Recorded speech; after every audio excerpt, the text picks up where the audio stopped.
નમસ્કાર, આપ જોઈ રહ્યા છો જીએસટીવી સમાચારો સાથે હું મનોજ।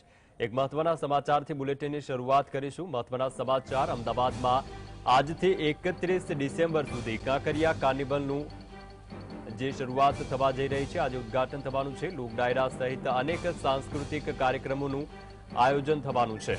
તો મહત્વનું છે કે આજથી શરૂઆત અમદાવાદમાં આજથી 31 ડિસેમ્બર સુધી કાંકરિયા કાર્નિવલ ફેસ્ટિવલ છે તેનું આયોજન થવા જઈ રહ્યું છે। તો મહત્વનું છે કે આ કાંકરિયા કાર્નિવલ દરમિયાન જે અનેક સાંસ્કૃતિક કાર્યક્રમોનું પણ આયોજન કરવામાં આવતું હોય છે। વિવિધ કલાકારો અહીંયા સ્ટેજ પ્રોગ્રામ કરતા હોય છે। ઉપરાંત ભારતીય અને ગુજરાતી સંસ્કૃતિને ઉજાગર કરતા કેટલાક કાર્યક્રમો પણ યોજવામાં આવતા હોય છે। તો આજથી અમદાવાદમાં 31 ડિસેમ્બર સુધી આજે કાંકરિયા કાર્નિવલનું આયોજન થશે। મહત્વનું છે કે દર વર્ષે આયોજન કરવામાં આવે છે। ટૂંક જ સમયમાં ગુજરાતના મુખ્યમંત્રી ભૂપેન્દ્રભાઈ પટેલના હસ્તે તેનું ઉદ્ઘાટન થવાનું છે। ભૂપેન્દ્રભાઈ પટેલ આજે કાંકરિયા કાર્નિવલનું ઉદ્ઘાટન કરશે। તો ટૂંક જ સમયમાં ભૂપેન્દ્રભાઈ આવી શકે છે કાંકરિયા કાર્નિવલનું ઉદ્ઘાટન કરવા માટે। 31 ડિસેમ્બર સુધી આ કાંકરિયા કાર્નિવલ ફેસ્ટિવલ ચાલવાનો છે।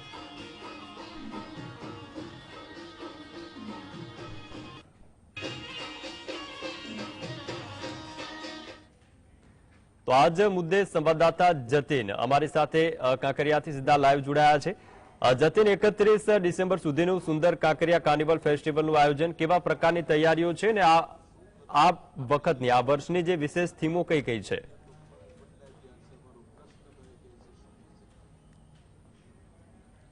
बिल्कुल थी मनोज, कही शकाय कि अमदावाद म्युनिसिपल कॉर्पोरेशन छेल्ला 17 વર્ષથી આ કાર્યક્રમનું આયોજન કરી રહી છે। આ વર્ષે પણ સરસ પ્રકારનું આયોજન જે છે તે કરવામાં આવ્યું છે। તમે સીધા જ દ્રશ્યો બતાવીશું કે અમદાવાદમાં કાંકરિયા કાર્નિવલનું આયોજન જે છે તે કરવામાં આવ્યું છે। ખાસ કરીને મ્યુનિસિપલ કોર્પોરેશન દ્વારા યોગ્ય વ્યવસ્થા જે છે તે કરવામાં આવી છે। ખાસ કરીને કહી શકાય કે થોડીક જ વારમાં ભૂપેન્દ્ર પટેલ જે છે તેઓ આવશે ને તેની શરૂઆત કરાવશે। પ્રથમ દિવસે વસુદેવ કુટુંબ ભવન, એક ધરતી એક પરિવાર અને એક જ ભવિષ્યની થીમ સાથે સંસ્કૃતિ જે છે તે રજૂ કરવામાં આવશે। આપણી ગુજરાતની સંસ્કૃતિનું રજૂઆત જે છે તે અહીં કરવામાં આવશે। ખાસ કરીને હેરિટેજ ગરબા, રાજસ્થાનના ઘુમર, પંજાબના પાંગડા હોય કે પછી આસામની બુઈ હોય, તમામ પ્રકારની રજૂ જે છે તે અહીં કરવામાં આવશે। આ સાથેમાં જ 5 દિવસથી ચાલવાનું છે કાંકરિયા કાર્નિવલ। તેમાં અલગ અલગ કહી શકાય કે જે કલાકારો જે છે તે અહીં આવીને તેમનું કાર્યક્રમ જે છે તેનું રજૂ કરવાના છે। કીર્તિદાન ગઢવી હોય, પાર્થ ઓઝા હોય, દિવ્યા ચૌધરી હોય, તમામ મોટા કલાકારો જે છે તે લોકગીતો તેમજ સંગીતો અહીં આગળ રજૂ કરશે।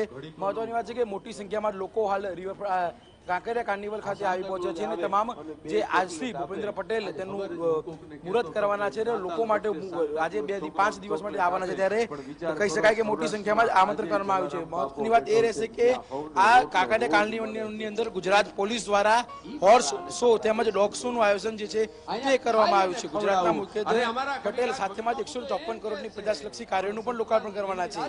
સૌથી મહત્વની વાત એ રહેશે કે આ કાંકરિયા કાર્નિવલનું આયોજન કરવામાં આવ્યું છે, તેમાં કોઈ પણ પ્રકારનો બચની બનાવ ન બને તે માટે થઈ તમામ પોલીસ બંદોબસ્ત હોય કે કોઈ પણ વ્યવસ્થા હોય તે યોગ્ય વ્યવસ્થા ગોઠવી દેવામાં આવી છે। સૌથી ખાસ વાત એ કહી કે જે પ્રમાણે કોવિડના કેસોમાં પણ વધારો થવા મળી રહ્યો છે, તેને લઈ કોવિડના કેસોને સાવચેતી રાખવા માટે પણ કોર્પોરેશન દ્વારા જાગૃતિ કરવામાં આવેલી છે। પરંતુ જે પ્રમાણે કોરોનાના કેસ વધી રહ્યા છે તે જોવાનું રહેશે। પરંતુ હાલ થોડીક જ વારમાં મુખ્યમંત્રી ભૂપેન્દ્ર પટેલ જે છે તેઓ અહીંયા આગળ આવશે અને થોડીક જ વારમાં કાંકરિયા કાર્નિવલનું આયોજન જે છે તેને શરૂઆત કરી દેવામાં આવશે। હાલ તમે દ્રશ્યોમાં જોઈ રહ્યા છો કે એક બાદ એક મોટી સંખ્યામાં લોકો જે છે તે અહીં આવી ચૂક્યા છે ને આજથી 5 દિવસ માટે કાંકરિયા કાર્નિવલનું શોનું લોકો માટે ખુલ્લું મૂકવામાં આવશે અને 5 દિવસ કોર્પોરેશન દ્વારા કોઈ ચર્ચા કોઈ ચાર્જ લેવામાં નહીં આવે, તમામ લોકોને ફ્રીમાં એન્ટ્રી આપવામાં આવશે। તેમજ ગુજરાતની સંસ્કૃતિ અહીં આગળ રજૂ કરવામાં આવશે જેથી કરી તમામ લોકો આવે અને કાંકરિયા કાર્નિવલનો ખૂબ આનંદ લઈ શકે। જે જતીન અમારી સાથે જોડાવા માટે અને માહિતી બદલ આપનો આભાર।